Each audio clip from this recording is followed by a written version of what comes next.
Selamat pagi. Buka pagar dulu. Halo. Iya, aku mau development skenario dulu ya. Mau meeting. Habis itu aku ada mentoring untuk Suca Indosiar. Iya, mentoring pesertanya. Makanya aku bingung deh. Pesertanya banyak gitu, mentoringnya di mana? Aku baru nyampe nih. Aku development dulu ya.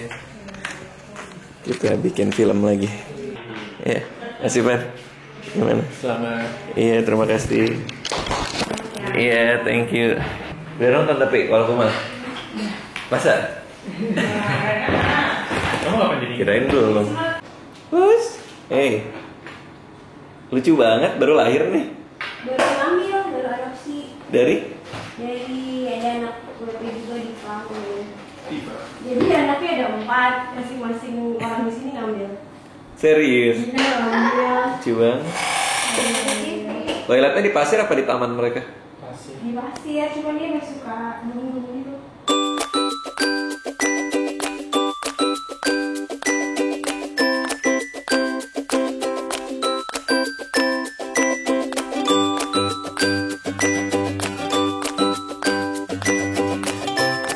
Sebenarnya itu ada bunga-bunga gitu kan. Jadi kita nggak dari atas gitu ada bunga-bunga warna-warni bagus kayak di taman bunga itu. Terus ke tengah, di tengah itu ada meja satu, terus si karakter utamanya sama si nenek-neneknya itu berdua gitu. Romantis, dari belakang belum kelihatan kalau itu nenek-neneknya. Saya kira dialog kayak gini. Itu satu. Jadi mau ngeridicule bahwa gue tuh selalu bikin film cinta gitu. Jadi begitu kak gitu datang, duduk, ada wartawan gitu. Ini film cinta-cintaan aja masih gitu. Jadi kan banyak banget orang yang ngomongin itu soalnya si kali itu bikinnya film kayak gini mulu gitu. Nah maksudnya mau ngomongin soal itu gitu. Aku baru kelar development skenario, sekarang mau mentoring. Udah nyampe di asrama peserta stand up comedy Akademi Indosiar. Kayaknya asramanya di sini deh.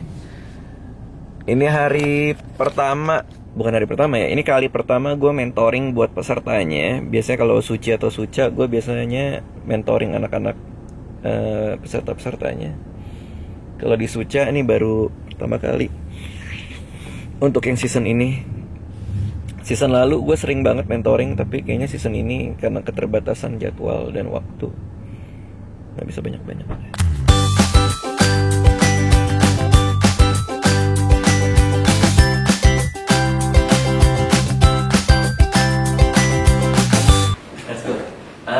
Siang, teman-teman. Gue kasih beberapa hal yang biasanya gue share ya. Ketika lu beda di era zaman sekarang, lu akan lebih gampang dikenal sama orang. Jadi makanya gue selalu bilang lebih baik lo lebih beda daripada lo lebih lucu daripada yang lain menurut gue. Jadi beda nomor 1, lucu nomor 2. Cara menjadi seorang komik itu adalah lu harus punya 3 mantra, 3 kata kunci yang menggambarkan diri lo dan sudut pandang lo terhadap dunia. Misalnya katakanlah siapa Afif gitu misalnya.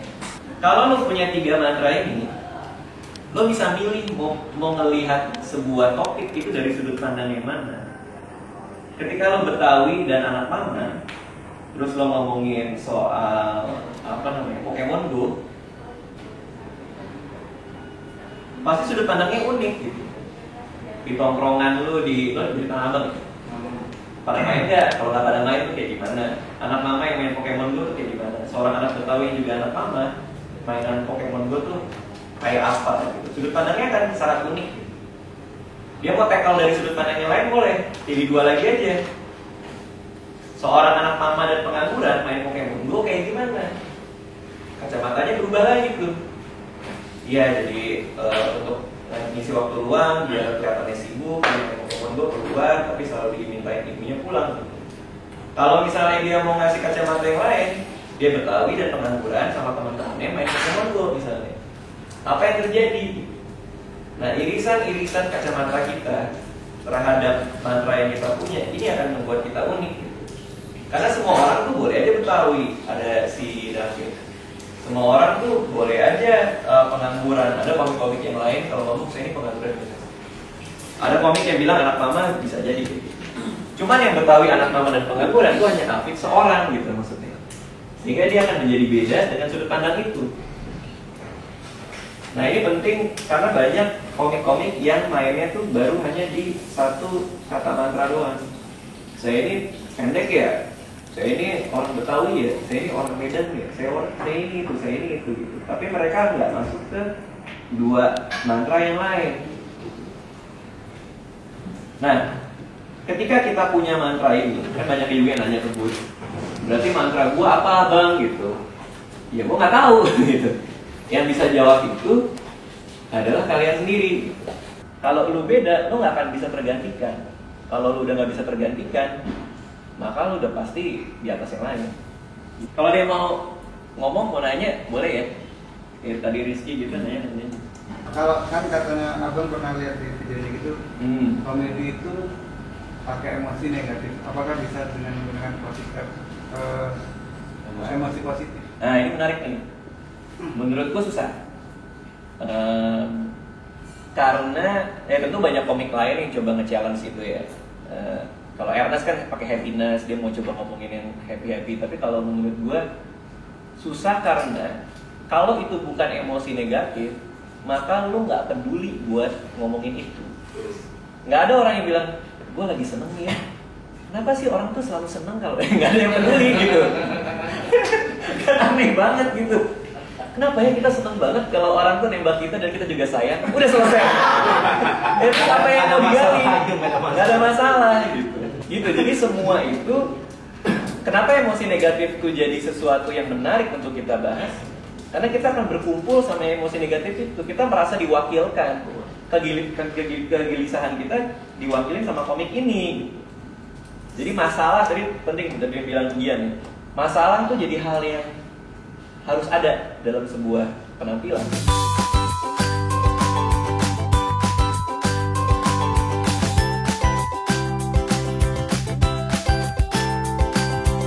Semakin panjang lo nahan punchline lo, semakin gampang bengong mereka. Semakin panjang lo nahan setup lo, akan semakin mereka ngobrol atau ngecek HP atau apapun yang mereka lakuin. Nah jadi caranya kalau lo tetap mau storytelling, masukin half punch aja di sini. Gak usah meledak-meledak amat gitu. Tapi sesuatu yang untuk membuat mereka nyadar, oh dia masih ngelucu gitu. Nulis half punch itu ada tekniknya juga, ada seninya juga.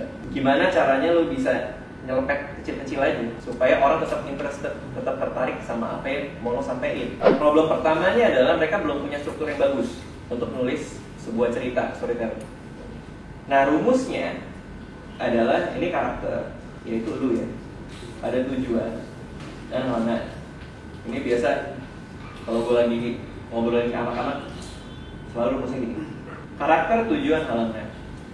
Lu komiknya kan ideal. Orang pesulap gitu. Tujuannya audisi. Lulus audisi sulap di sebuah kafe. Halangannya misalnya ibu lo mau ikutan nyoba.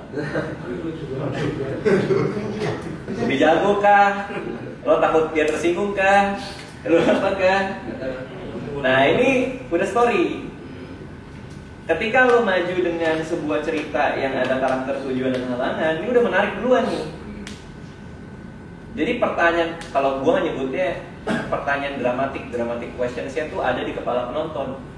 Ini yang menang bakal siapa, yang dapat job siapa, apa yang Adil lakukan. Nah ketika lo storytelling yang menimbulkan banyak pertanyaan di kepala penonton, dramatic question tadi, maka itu storytelling udah menarik secara struktur.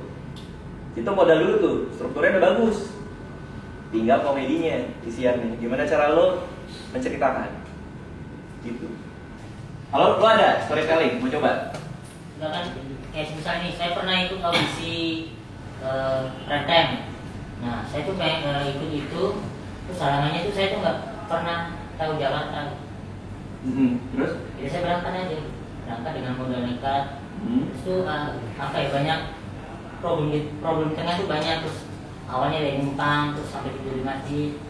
Terus. Nah, berarti Arif ini apa? Arif yang kere kan? Ya. Ya kan?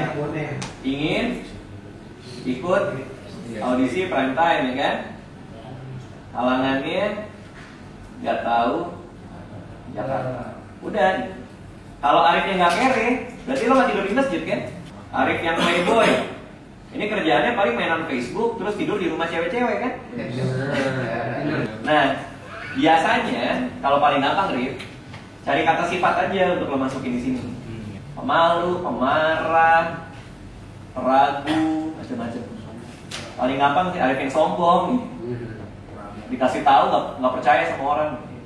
Tahu nggak di mana Trans TV? Di sana aja. Bodoh amat. Padahal yang nanya gitu kan. Bisa ya? Nggak usah ngatur-ngatur gue gitu.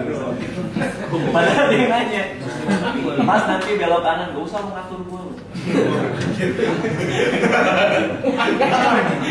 Maksudnya kan kalau kita bawa materi yang storytelling harus punya banyak harapan. Harus banyak harapan. Terus? Tapi kalau terlalu banyak harapan, nanti penontonnya tidak yakin kalau ini benar tidak begini kejadiannya. Takutnya tidak yakin. Pertanyaan saya yang mana yang baik, meyakinkan penonton atau memperbanyak harapan titik sama? Oke. Nah ini ya, believability ya. Bisa dipercaya atau enggak sebuah beat ya kan? Betul. Hal punch itu nggak ada hubungannya sama believability. Hal punch adalah untuk mematahkan setupnya doang yang udah lo bikin, tapi nggak sebesar punchline-nya. Jadi itu nggak ada hubungannya.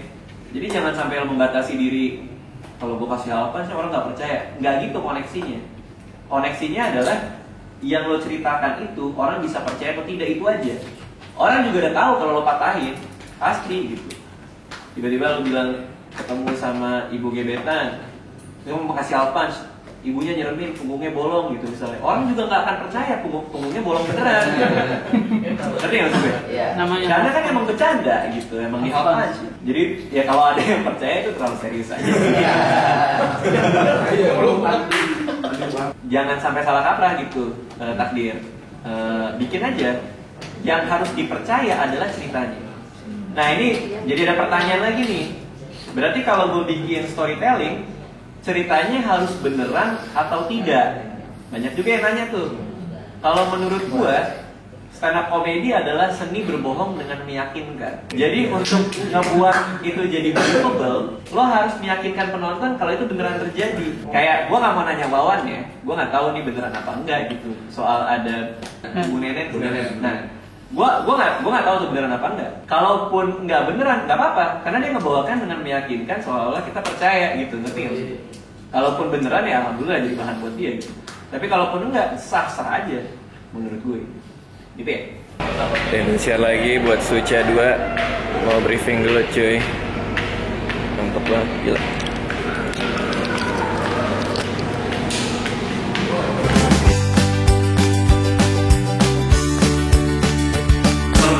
Bentar lagi syuting. Sambil nunggu episode, sambil nonton episode kemarin.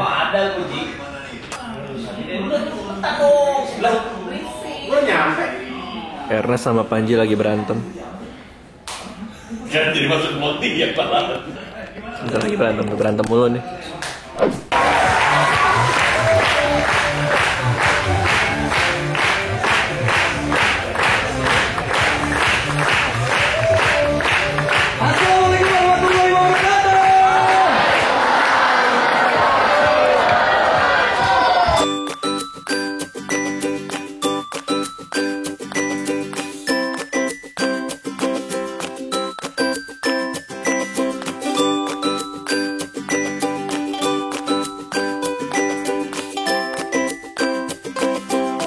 Pacaran satu komplek. Gue pernah pacaran sama satu komplek. Jumatnya putus, satunya gue ngeliat dia jalan bareng sama cowok lain. Gue di tongkrongan ngeliat dia jalan bareng sama cowok lain, gue cemburu. Gue bilang, cie jalan bareng. Ya iyalah jalan bareng, orang lagi lomba bakiyat.